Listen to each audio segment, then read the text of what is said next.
যে বিষয় নিয়ে কথা বলতে চাচ্ছিলাম আজকে আপনাদের সামনে, সেই বিষয়টি আসমান ও জমিনের মাঝে এই পৃথিবীতে যত বিষয়ের সাথে আপনারা পরিচিত হয়েছেন তার মাঝে সবচেয়ে শ্রেষ্ঠ বিষয়।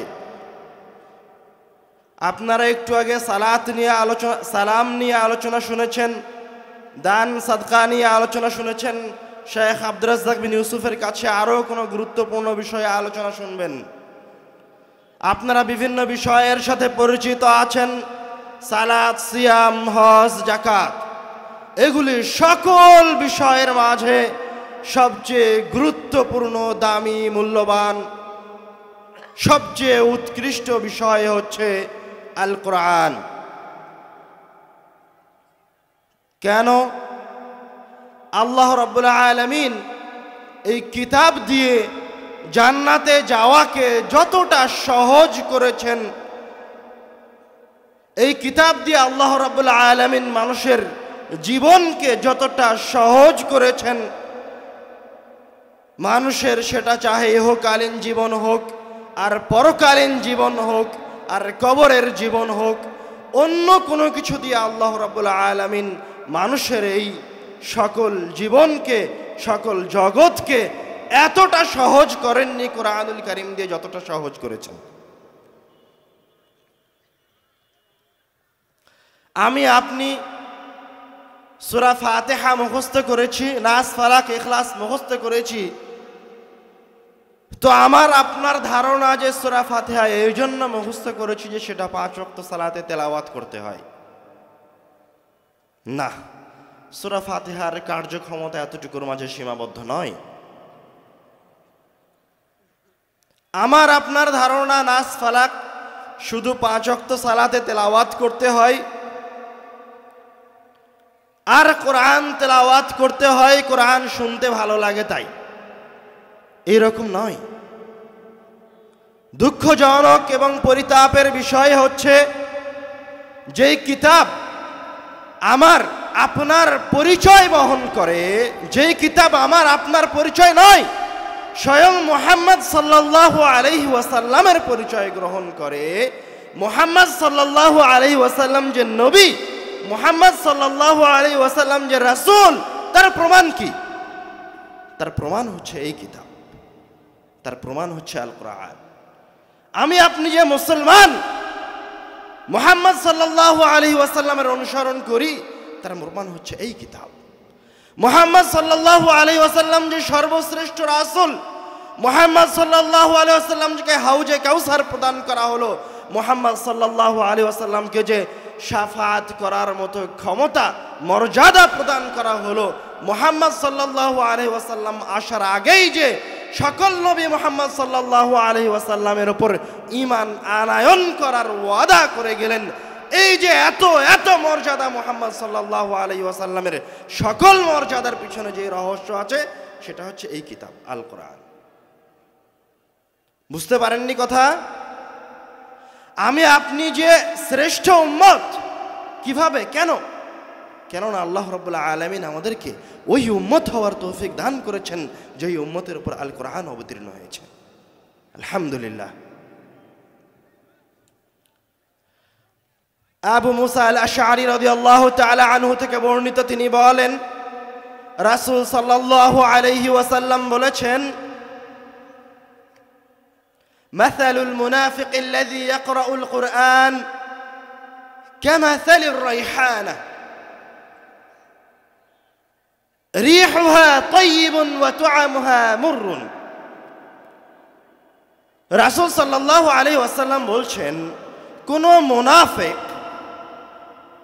কোন মুনাফিক ব্যক্তিও যদি এই কিতাব তেলাওয়াত করে দুনিয়াবী জীবনে, তাহলে ওই মুনাফিকের উদাহরণ হচ্ছে রাইহানা নামক ফলের মতো। রাইহানা নামক ফল কি? যেই ফলের অতীব সুন্দর সুঘ্রাণ রয়েছে। রিহুহা তাইয়িবুন ওয়া তুআমুহা মুররুন। এই হাদিস দিয়ে রাসূল সাল্লাল্লাহু আলাইহি ওয়াসাল্লাম বুঝাতে চাচ্ছেন, আমি আপনি মুসলমান হয়ে কোরআনুল কারীম যদি তেলাওয়াত করি তাহলে তার মর্যাদা, তার ফজিলত আরো কত বেশি হতে পারে যদি একজন মুনাফিক কোরআন তেলাওয়াত করে তার ইহকালীন জীবন সুন্দর হয়। কথাটা মনে হয় বুঝতে পারেননি এখনো। রাসূল সাল্লাল্লাহু আলাইহি ওয়াসাল্লাম বলছেন, যদি মুনাফিকও কোরআন তেলাওয়াত করে তাহলে আল্লাহ রাব্বুল আলামিন ওই মুনাফিকের ইহকালীন জীবনকে সৌন্দর্যমণ্ডিত করে দিবেন। তো আমি আপনি তো মুসলমান, আমি আপনি যদি কোরআন তেলাওয়াত করি তাহলে আমি আপনি কোথায় অবস্থান করব? কোরআনুল কারীমকে নিয়ে আমাদের লম্বা আলোচনা ছিল, তার মাঝে থেকে আলোচনার মাঝে থেকে আমি কয়েকটা গুরুত্বপূর্ণ হাদিস বলবো যেহেতু সময় অল্প।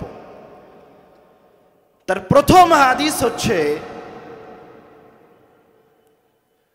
عن ابن عباس رضي الله تعالى عنه قال قال رسول الله صلى الله عليه وسلم ابن عباس رضي الله تعالى عنه বলছেন, রাসূল সাল্লাল্লাহু আলাইহি ওয়াসাল্লাম বলেছেন, ইকরাউল কুরআন, তোমরা কোরআন তেলাওয়াত করো।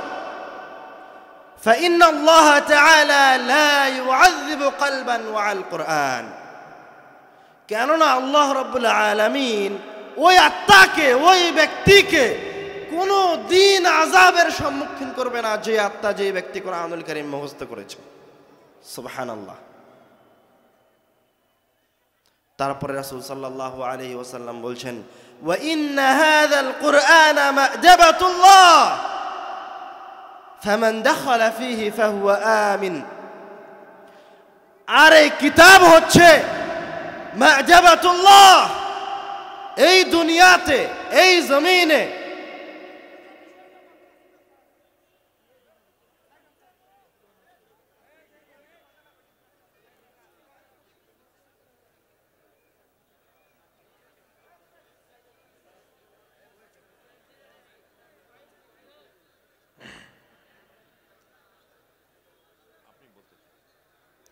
আলহামদুলিল্লাহ, আপনাদের মাঝে আজকের অনুষ্ঠানের প্রধান বক্তা চলে এসেছেন, ফালিল্লাহিল হামদ।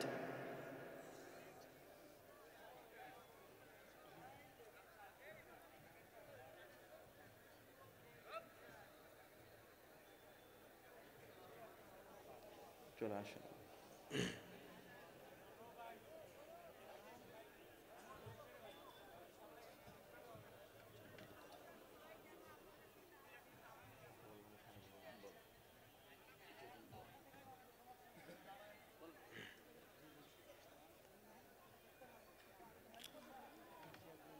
আমরা যেখানে ছিলাম একটি গুরুত্বপূর্ণ হাদিসের সাথে অবস্থান করছিলাম।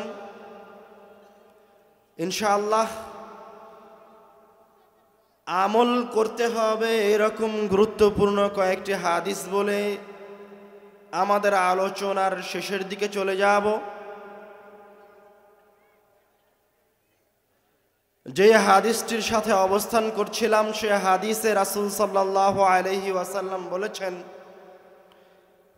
ইকরাউল কুরআন فإن الله تعالى لا يعذب قلبا وعلى القرآن, তোমরা কোরআন তেলাওয়াত করো। যেই ব্যক্তি কোরআন মুখস্থ করেছে আল্লাহ রাব্বুল আলামিন ওই ব্যক্তিকে, ওই আত্মাকে, ওই অন্তরকে কোনোদিন আযাবের সম্মুখীন করবেন না। وإن هذا القرآن مأدبة الله فمن دخل فيه فهو آمن, এই অংশটা সবচেয়ে বেশি গুরুত্বপূর্ণ। আমি আপনি বিভিন্ন বিপদ আপদ থেকে বাঁচার জন্য বিভিন্ন উপায়, বিভিন্ন পথ অবলম্বন করে থাকি, কিন্তু আল্লাহ রাব্বুল আলামিন আমাদের জন্য বাঁচার পথকে খুবই সহজ করে দিয়েছেন। আপনারা সবসময় পরিবেশটাকে বিশৃঙ্খল করছেন কেন? আশ্চর্য। ভলেন্টিয়ারের মাথায় কি কোনো কিছু নাই? আপনারা আয়োজন করতে পারবেন না তো আয়োজন করলেন কেন অনুষ্ঠান? আমরা হাদিসের অনুবাদ করছি, এক হাদিসের অনুবাদ করতে কয়বার থামি? বারবার একবার পিছনে কথা বলেন, একবার স্টেজে কথা বলেন, একবার সাইডে কথা বলেন। মজলিসের কোনো আদব কায়দাই নাই আপনাদের কাছে।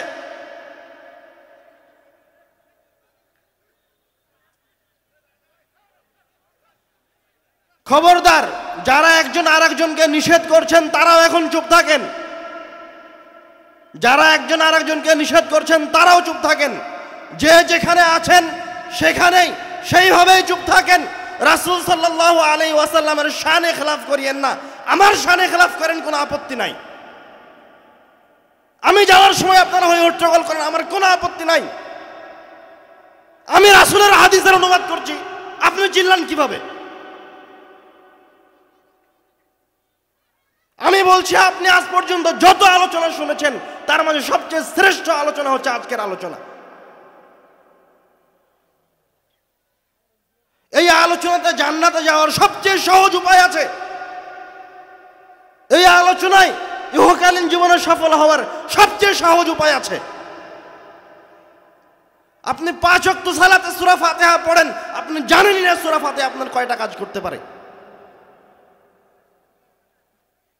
তারপরও আপনার কাছে কোনো মূল্য নাই। নাস ফালাক ইখলাস 99% মানুষের মুখস্থ আছে, অথচ তারা কেউই জানে না যে নাস ফালাক ইখলাস অধ্যয়ন করে তেলাওয়াত করে আমরা আমাদের দৈনন্দিন জীবনে কিভাবে উপকার লাভ করতে পারি। আমি তো আমার গল্প করার জন্য আসিনি, আপনার উপকারের জন্য এসেছি। আপনার উপকার হলে তার বিনিময়ে আল্লাহ রাব্বুল আলামিন আমাকে 10টা নেকি দিবে, কিছু নেকি দিবে, সেই জন্য এসেছি। মাহফিল কমিটি আমাদেরকে ডাকবে, তার মুখাপেক্ষী আমরা নয়।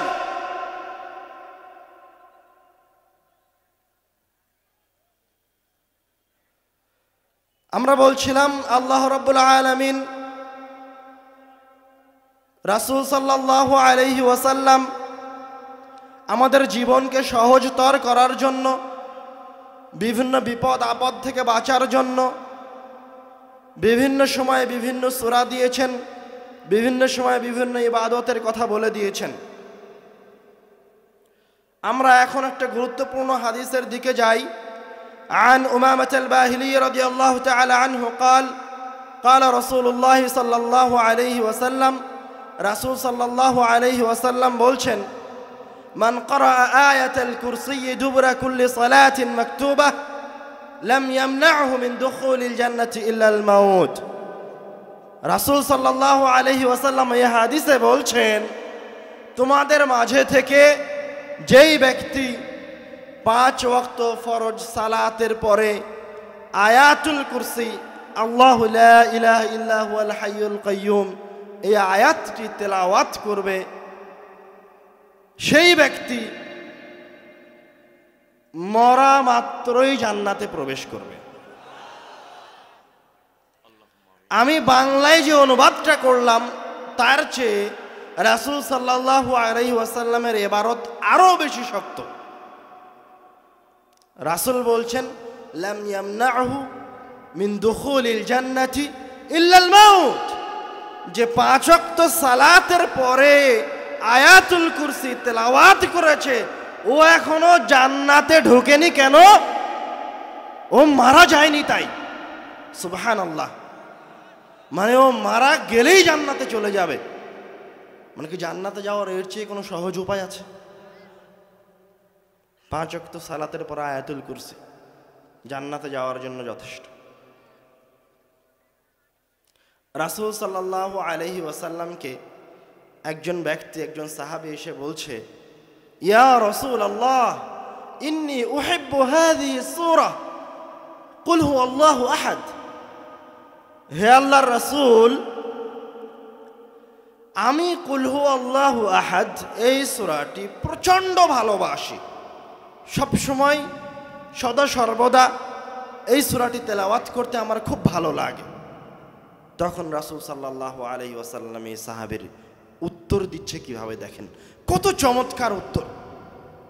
রাসূল সাল্লাল্লাহু আলাইহি ওয়াসাল্লাম বলছেন, ইন্না হুব্বাকা ইয়াহা আদখালাকাল জান্নাহ, কুল হুয়াল্লাহু আহাদ সূরার প্রতি ভালোবাসা, এই সূরা বেশি বেশি তেলাওয়াত করা তোমাকে জান্নাতে নিয়ে চলে যাবে।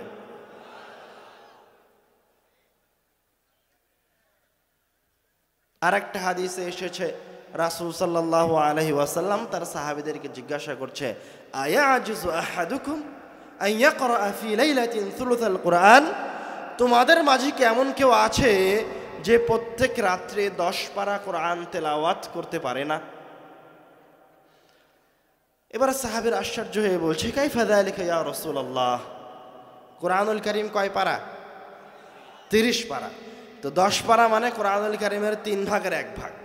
রাসূল এসে বলছেন, তোমাদের মাঝে কি এমন কেউ আছে যে প্রত্যেক রাত্রে 10 পারা কোরআন তেলাওয়াত করতে অক্ষম? তখন সাহাবীরা বলছে, কাইফা যালিকা ইয়া রাসূলুল্লাহ, 10 পারা কোরআন তেলাওয়াত করা কি এতই সহজ? এবার রাসূল সাল্লাল্লাহু আলাইহি ওয়াসাল্লাম সহজ করে দিচ্ছে। রাসূল সাল্লাল্লাহু আলাইহি ওয়াসাল্লাম কিভাবে সহজ করে দিচ্ছে দেখেন। রাসূল সাল্লাল্লাহু আলাইহি ওয়াসাল্লাম আল্লাহ রাব্বুল আলামিন আমাদেরকে কতটা ভালোবাসেন, আল্লাহ রাব্বুল আলামিন কতটা রহিম, কতটা রহমান। রাসূল সাল্লাল্লাহু আলাইহি ওয়াসাল্লাম বলছেন, কুল হুয়াল্লাহু আহাদ তা'দিলু সুলুসাল কুরআন, কেউ যদি কুল হুয়াল্লাহু আহাদ এই সূরাটি তেলাওয়াত করে তাহলে তার আমলনামায় 10 পারা কোরআন তেলাওয়াতের সমপরিমাণ নেকি লিপিবদ্ধ করা হবে। এখন কেউ যদি কুল হুয়াল্লাহু আহাদ এই সূরাটি 3 বার তেলাওয়াত করে তাহলে পূর্ণ কোরআন তেলাওয়াত করলে যত নেকি হয় তত নেকি দেওয়া হবে।